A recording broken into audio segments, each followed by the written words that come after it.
Greetings, welcome everybody, and welcome to the Broke Investor. My name is Crypto Antonio, and I love silver. Welcome to episode 10 of the Broke Investor, the Future of Money Part 2. So I don't have the fanciest background, I'm not the fanciest guy, but you know what? I am a broke investor, and I'm kind of like the vast majority of you. I'm realizing that I've been screwed over my entire life, and I need to understand what the future of money is so that I can get ahead and maybe have a fighting chance in this thing that's coming. So, before we get started, just remember that you should like and subscribe to the video. Nothing you see here is financial advice, and click like and subscribe for the algorithm so anyone who needs to see this does. Let's get right into it. So, the future of money part 2. So in the last video, if you clicked and saw, I basically got into a rant over what I like myself realizing what the future of money is, and it's quite terrifying. It is not what you think, and money as we know it is not what you think. When you really think about it, money for most of its history has been something that is given to the public to exchange while the elites exchange in real value, such as real estate, cash flowing assets, anything that people need, utilities, etc. And now I'm at this place where I'm like, damn, the future is really scary. So here's what I figured out. The fiat money system we all love and use, which is the dollars, the paper dollars, the internet dollars, the e-transfer dollars, or the Cash App dollars, those are like, that's manipulated. Like, you get that, but it's not real. It's literally not real. And now the world is shifting into other types of value systems that are basically a digital form. And you might say, hey, well, what's the difference between, the dollars that I Cash App or e-transfer to a friend or a family member versus what is coming? And there is a huge difference. I don't even know where to start with it.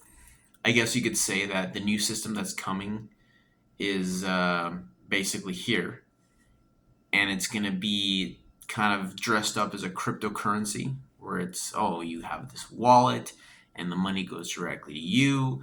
Basically, in this new system, the banks as we know it become non-existent.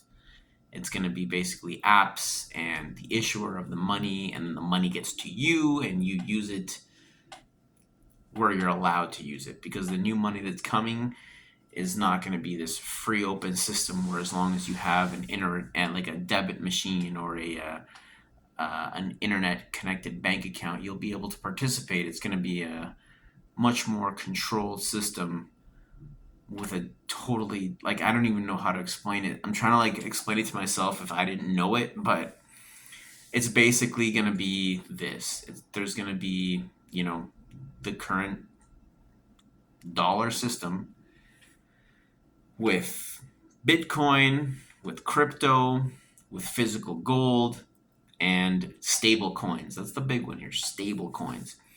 The stable coins, what they are is basically the new version of the paper money. Except, so when I Cash App you something, or when you e-transfer me something, whatever, that is electric dollars, right? Electric money. But that's gonna be traded for this new like token dollar, which is, how do I even put it? It's different. It's different because I guess it's managed by someone else rather other than a central bank. Let's put it that way. It's managed by a private corporation rather than a central bank. A central bank isn't even, in most cases, at least in North America, a central bank is, the issuer of money, like where money comes from, a private entity. But this new tokenized dollar that's coming, this new tokenized stable coin that's coming, is coming from a private corporation working with government, working with technology, working with programmers to have a whole new level of surveillance, applicability, variety to what they can use it for and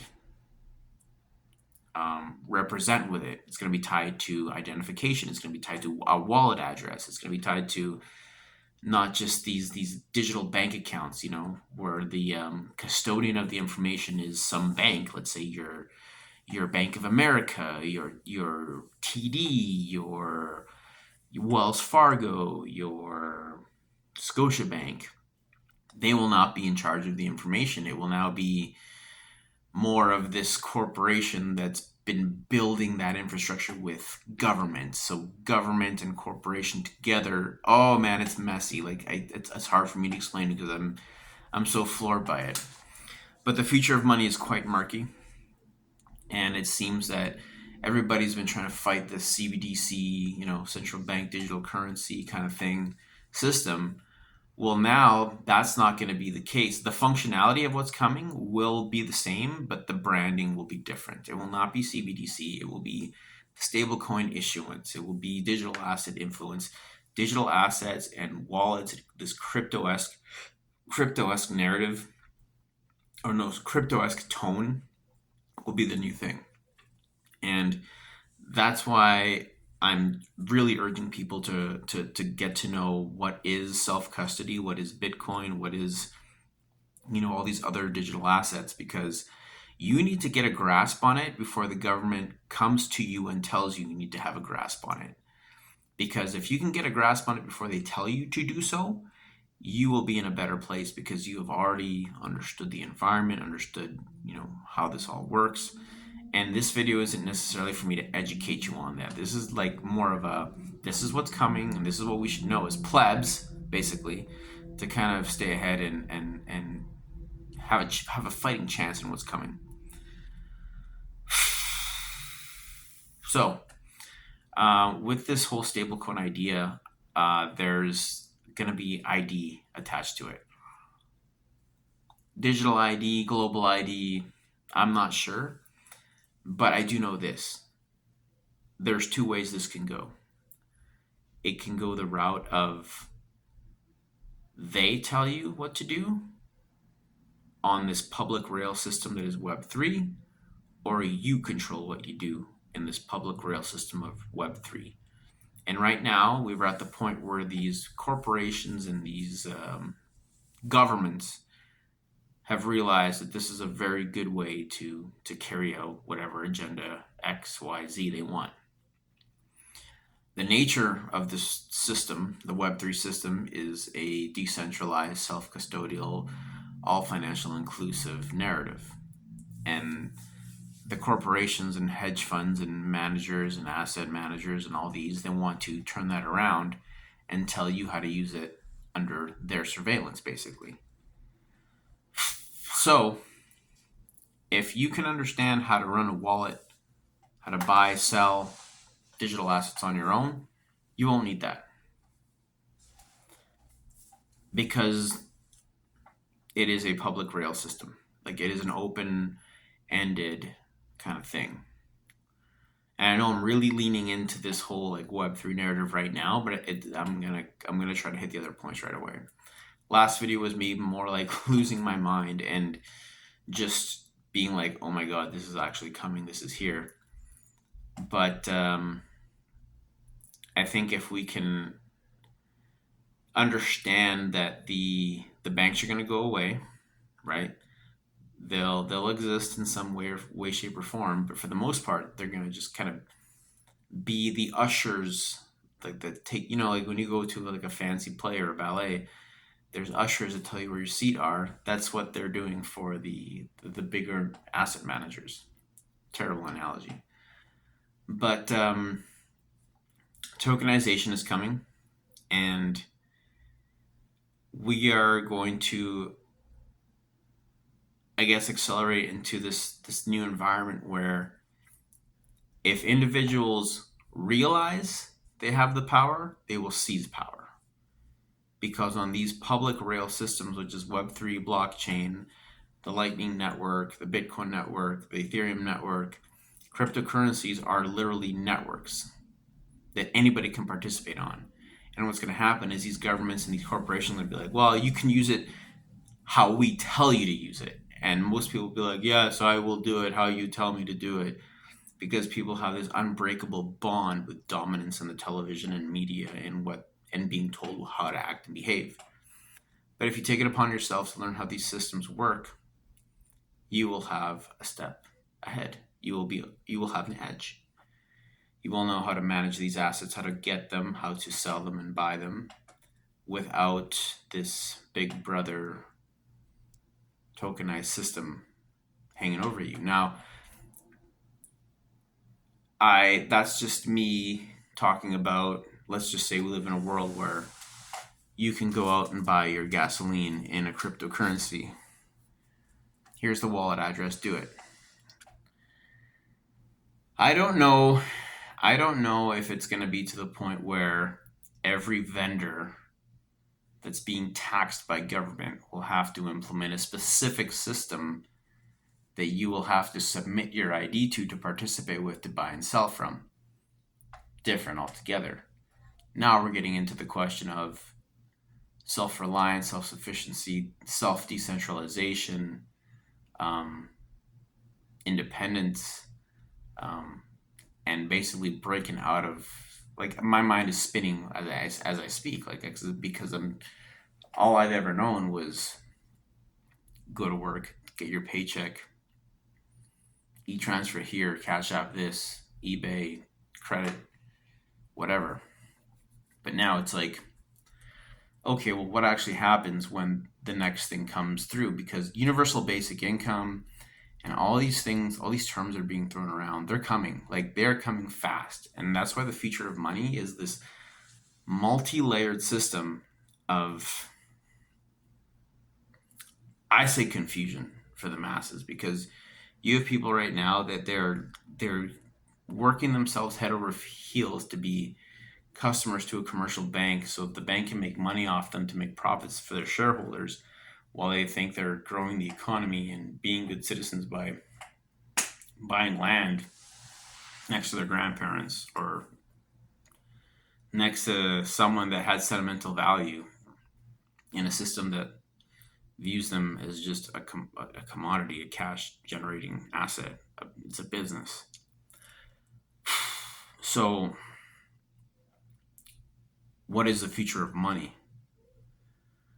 Ultimately, money is an exchange of value, and it's represented through time, effort, attention, work, whatever, products. What is going to carry that as we move forward, as people realize that the dollar is not what it used to be? There's a trend of de-dollarization. Multiple systems of value exchange are springing up. A lot of people don't care to care. They don't care to even research. They just want to, get up in the morning, have their cup of coffee, go to their job, work their 14 days at 8 hours, and then get money either in paper form or in electronic form and just exist. Right? True.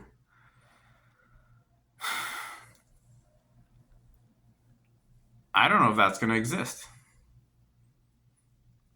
Is it going to exist? What if we just went through COVID? What if we get something where we get this massive narrative where the economy is dying, and now, how many people went and took this so they can go to the movie theater, so they can go to a restaurant, so they can go to a nightclub, so they can go somewhere they want it to be? What's going to happen when, I don't know, what is the future of money? Everything's getting really expensive. We see that countries like Argentina, Zimbabwe, countries that printed their dollars down to nothing, which is what's actually inflation means more dollars are getting printed. When things go up in price the way they have been since 2020, it means more dollars have been printed, diluting the value of the dollars in your account. So what's it going to be like when our $5 foot long is now a $50 foot long, right? Then what? And then let's say this system really burns, and then it's just like, oh well, we have this new system. We're gonna save you with this new system. Oh, cryptocurrency, digital. Everyone's gonna rah rah rah, Bitcoin, whatever. And they'll be like, well, you have to now download this app, and you'll scan your eyeball or whatever. And then if you want to get your credits, you gotta get your shots, because more shots are coming, buddy. I can tell you, there's that whole COVID thing. That's just the beginning.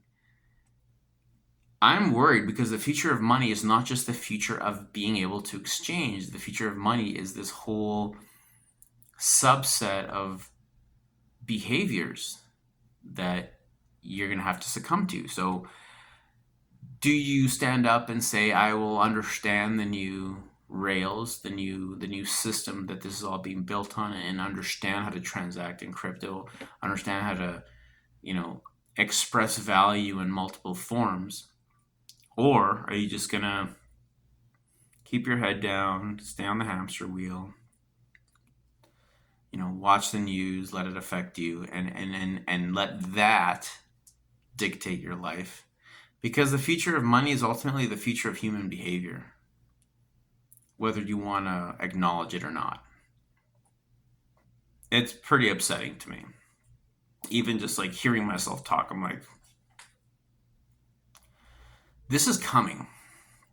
If not, it's already here.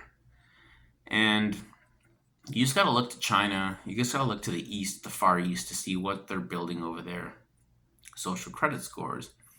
WeChat, nothing is done off WeChat in China. Like, it's crazy. And I don't know if it's going to be, if people smarten up and they say, no, we will be the controllers of this new system, they will have a lot more say than if they choose not to participate and let the system be imposed on them. Because the system is here, and it's a choice of, do I understand this new money, the value of money, the future of money, or do I keep my head down and just take it? And when they tell me to do it, I'll do it because it's just going to be easier for me, and I don't have, like, in the long run, it always costs more to be governed than to be governed by others than to govern yourself. Now, what is the future of money? This is supposed to be the future of money part 2. I guess this is more like banks and corporations have already sat down and had these talks. Whatever happens is planned. Just like what we went through 4 years ago.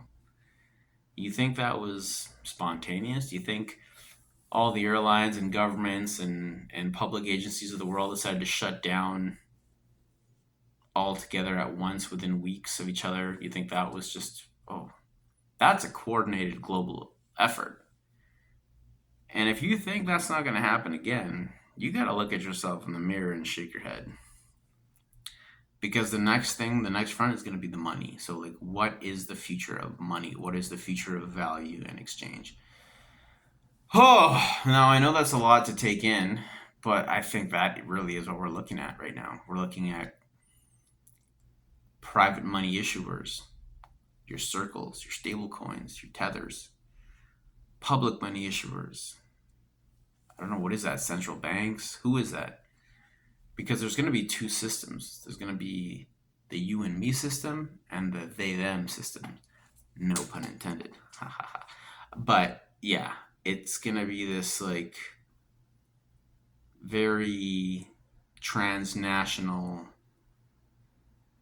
system that is designed for us not to control or have a say in. Or we take advantage of it and we become the currency. We become the systems of value. We become,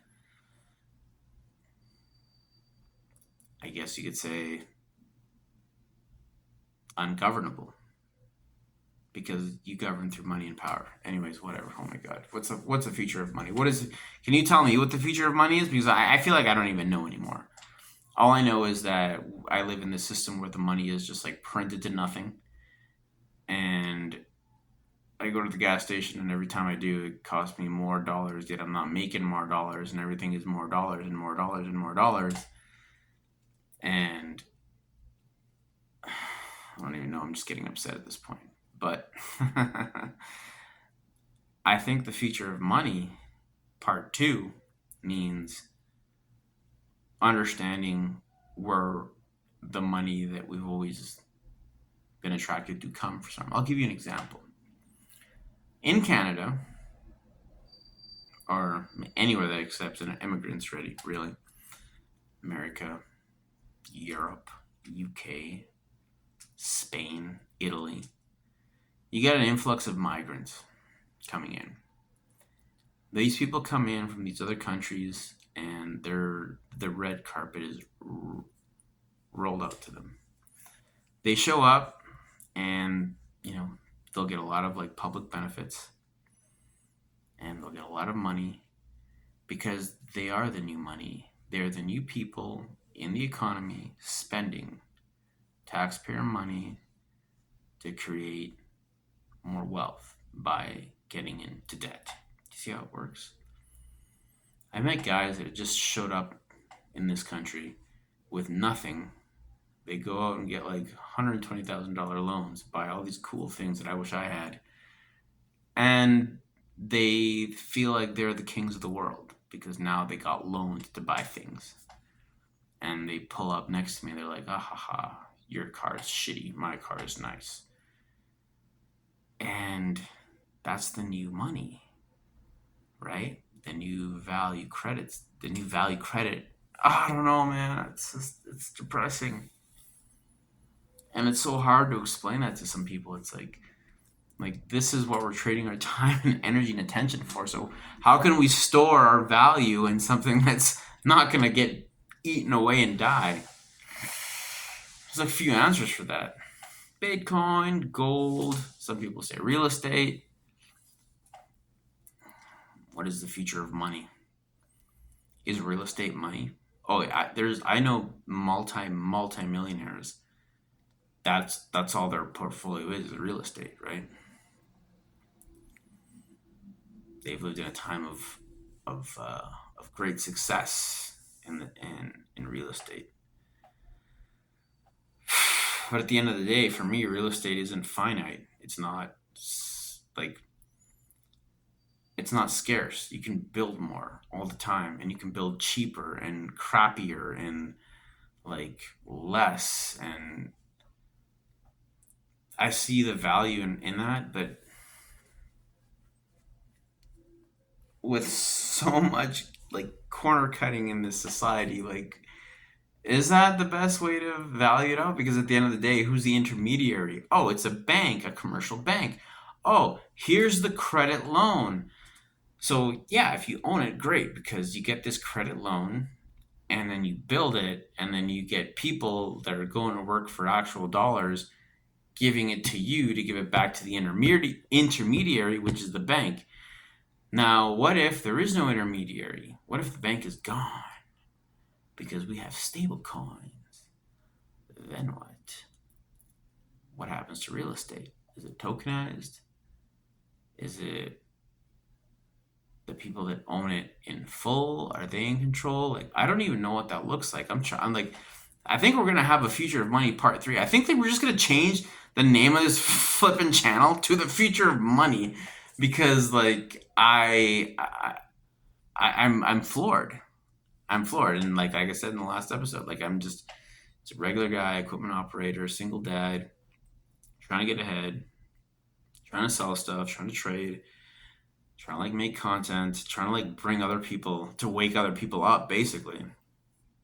And it's like, we're not gonna do it if we're all like working for dollars and eating lesser and lesser quality, but still buying the latest, you know, recreational toys.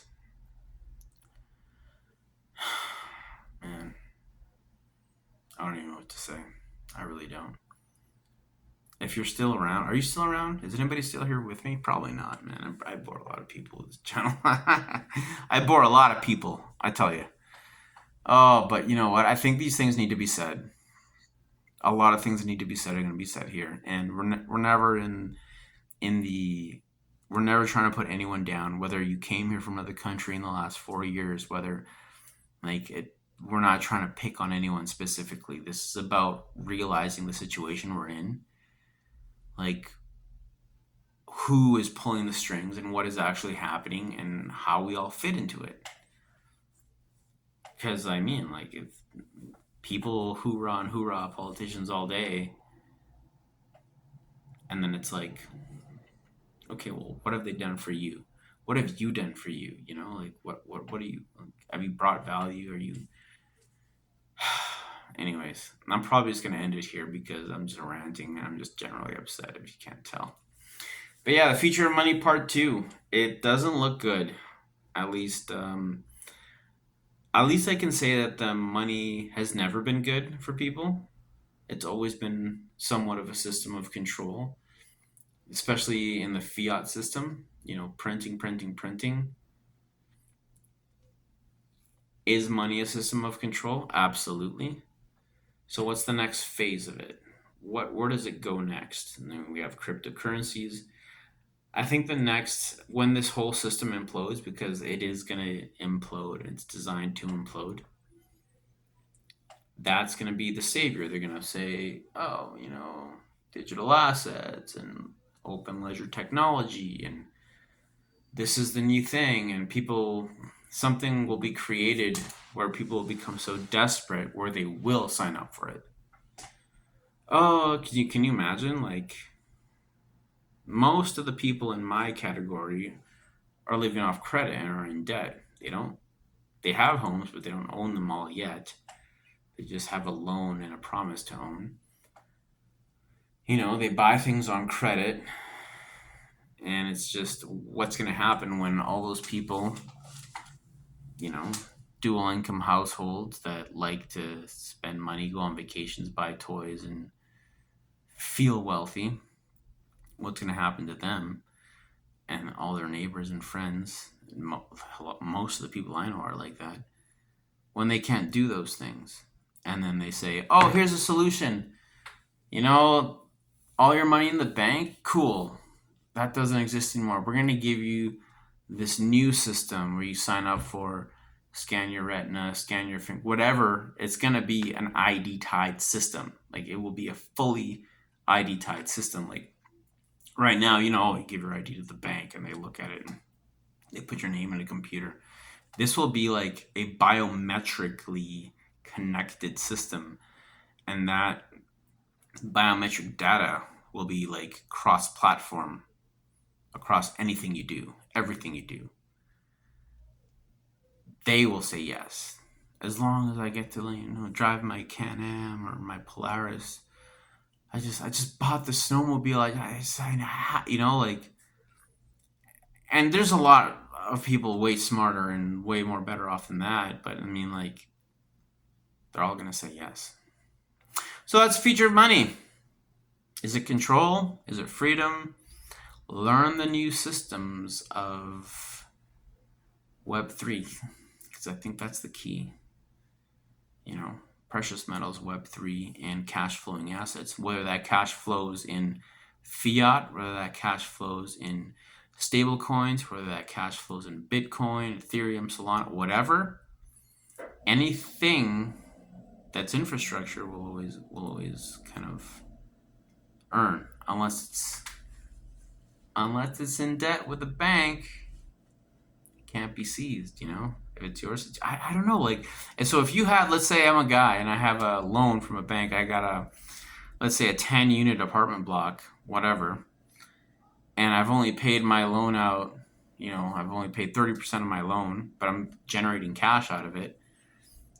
will in this new system, will the custodian, because we're not going to call them banks, or will the new system seize the asset?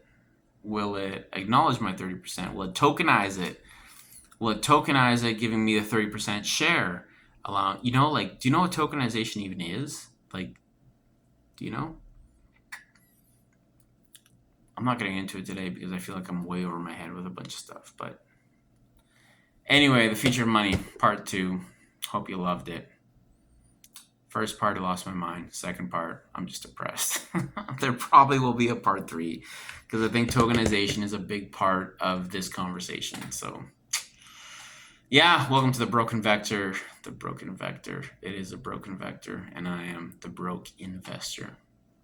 I'm Crypto Antonio, and I love silver. Please like and subscribe. See you soon.